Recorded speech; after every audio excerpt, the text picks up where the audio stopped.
Hey everyone, do you have a container in your yard that is hard to keep water or moist and nothing stays alive in it? Well, I have that same problem, so I'm going to show you how I'm going to attempt to fix it. So, hi, I'm Lisa, the Whimsical Gardener. Welcome to my channel. So on today's episode, I have these two containers that I got thrifting, and I use a cocoa liner and put some soil in here, but they're hard to keep moist. So everything that I plant in here has been dying. And over here is the same exact thing. I have another container back here. Let me bring you in a little bit closer. And I see these containers a lot more in the, hold on, I got a lot of stuff going on here. I see this container more in the winter time. And so what I'm looking for is, I was trying to figure out, how do I get some greenery in here and keep them alive at the same time? And my solution to that is using some sedum, which I have lots of that in my yard, and I'll show you how I've been able to kind of divide them up, and they're spreading like crazy. And the one that I'm thinking about putting in here trails down. By the way, this hyacinth bean that you see here, totally did not do that.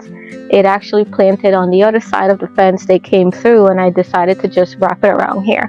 So this may look a little bit artistic, but this is all by accident, guys.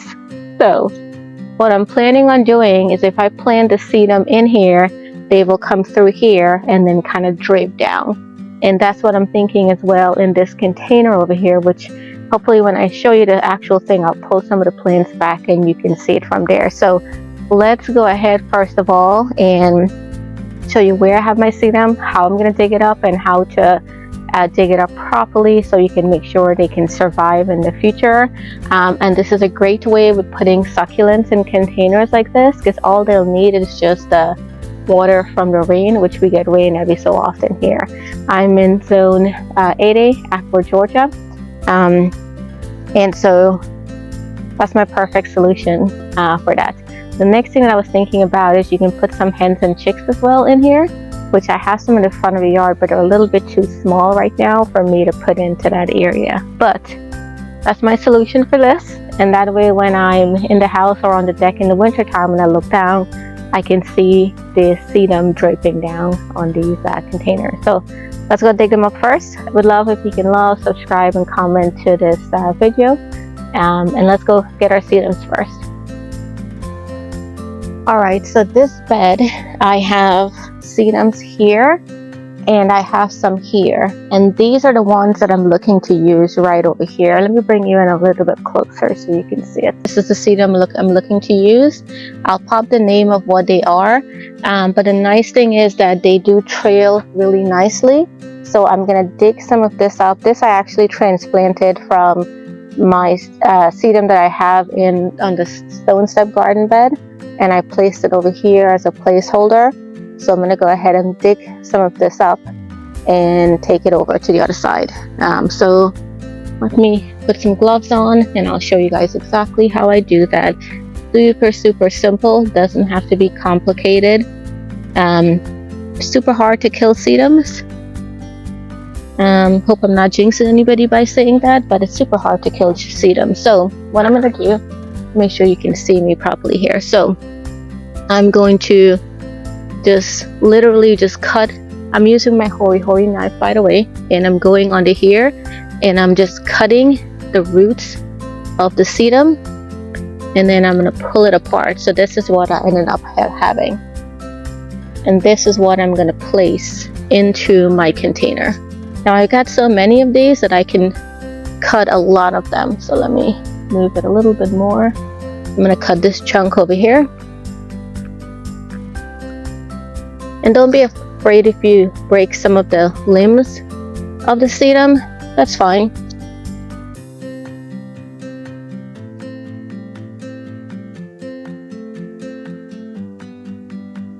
So there you go. And sedum spread really fast, because when I planted these, I think I did 5 or 6 little pieces, and look how crazy they are. So let's take these two over to the other side.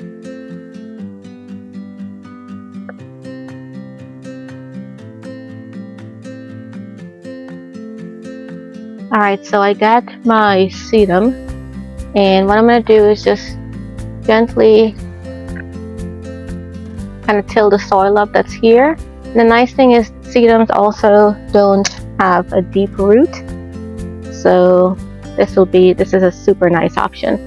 And I'm just going to move the soil away and just gently place them in here. And just so they can survive, I'm going to remove the leaves around from the hyacinth bean just so it doesn't cover them too much. And I'm just going to trail some of them through here. I broke it, but no problem. So that's all I'm doing. I'm just literally placing it right on top there, and it would root itself in. And eventually it'll trail itself through here. I'll bring you in a little bit closer so you can see it. There you go. That's it. So eventually it will trail down and look super, super nice and stay green all winter. Now for this one here, I'm in a little bit of an awkward spot trying to film this, so bear with me guys on this one here. So you got to imagine in the winter time, none of these plants that you see here are planting. So I had potted up some of my sedum recently, and they're growing really well. That same thing, I just dug it up from the root and then just potted up. So what I'm thinking about is, because there's a little bit more planting area, how about if I have some sedum trailing here and trailing at the end, and then put the other one in the middle? I think that would look really nice. So this is fairly large, so I'm going to split this while I'm doing it. So let's do that first. Sorry for the tight corners guys, but I have to show you. Look at this Mexican sunflower, really beautiful. So what I'm going to do is I'm just literally splitting this in half, which again, sedums, their roots are very, very shallow. I just broke it apart there, and I'm going to plant one part here, and I'm going to help it to trail through the container here. By the way, this I found antiquing, I believe. And I think I was on a girls trip with my friends, and we went to this antique mall, which thank God I didn't drive a car, guys, because I would have been coming home with a lot of stuff. But I wasn't the one driving, so this is the only thing I think I got from that trip. And I'm gonna help it through again on this side here. And if I break some of the roots, completely fine. Sedum, they catch back really easily. Alright, so I got my two little pieces here, and then now I'm going to go place my other one on top here. So I'm just roughing up the root a little bit, and I'm going to give it a little bit of an like a little divot here so that it will set nice.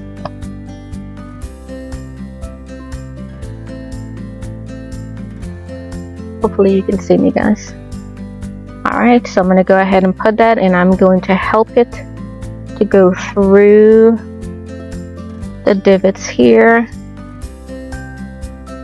so it could start trailing.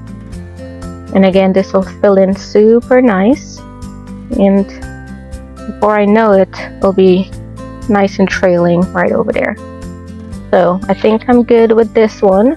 Let me bring you guys in a little bit closer so you can see it. I know it's hard to see right now, but main thing with sedum, don't worry if you break the leaves, the stem, just pop it directly back into the soil and it would grow nice.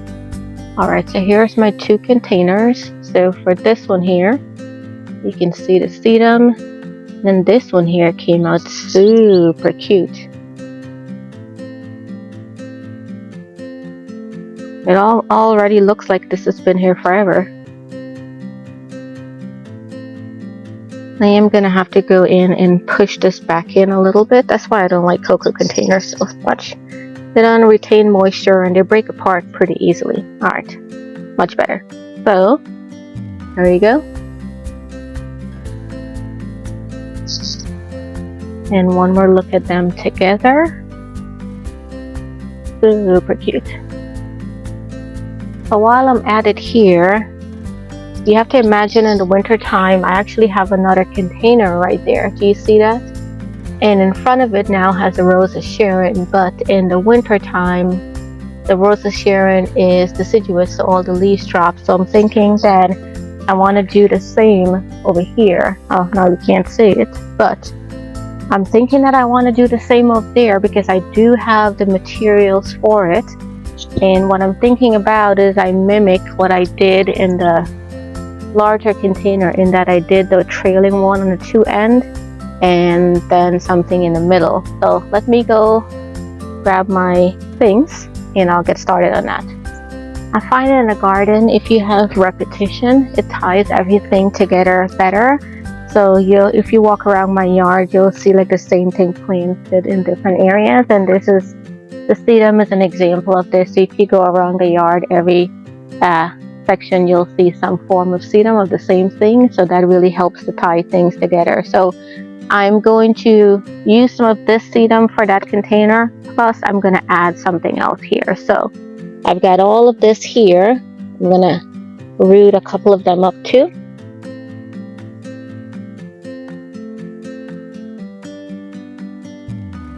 And I think that will look really nice, and I'm going to put some of this as well too.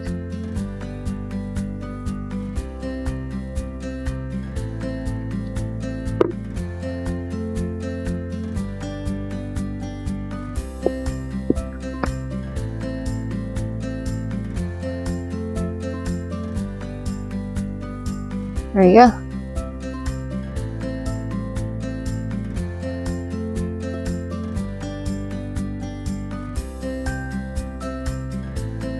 Alright, for me to do this installation on this one, it's going to be a little bit comical, guys. Just bracing yourself, don't judge. I am trying to get behind this Rose of Sharon to plant things. So, wish me luck. So what I'm thinking about doing is I'll plant the farthest part first, which is these that's draping, and then I'll kind of go this way. So wish me luck. Again, no judgment here, guys.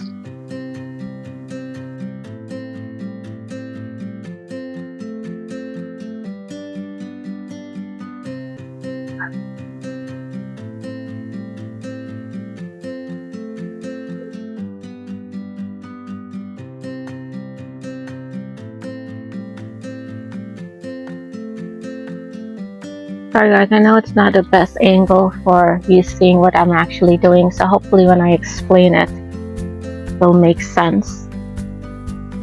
And again, this is not meant to be viewed now in the full season. I'll see this better in the winter time. So, I think I'm done. Let me show you guys what I did without you actually seeing what I'm doing. Before I show you guys, I want to show you this Mexican sunflower while I'm filming here. Butterflies are going crazy. If you're looking to attract butterflies to your garden, Mexican sunflower is it. They are super attracted to the orange color, and you can find the seeds at any box store. Alright, let's attempt to show you what this looks like. There you go. See, I have the orange, the variegated sedum right there. That is going to trail. And then I have the other one in the middle, and this one here at the end will trail as well. Alright, that's it for this video. Hopefully you learned something, how to solve a problem when you have a container that is very hard to keep watered, what plant option you have, and also how you can do it for free. So in this case, I didn't buy any of the plants. I just literally root out from what I had already in the yard and then just planted here. So, and again, you'll see this more in the winter time, but again, this project cost me nothing. Well, the containers back in the day, those are sunken costs, but in terms of plants, it didn't cost me anything because I already had this in the yard. So hopefully you learned something. Would love if you can like, subscribe, and comment to this video. Until next time, everyone, happy gardening.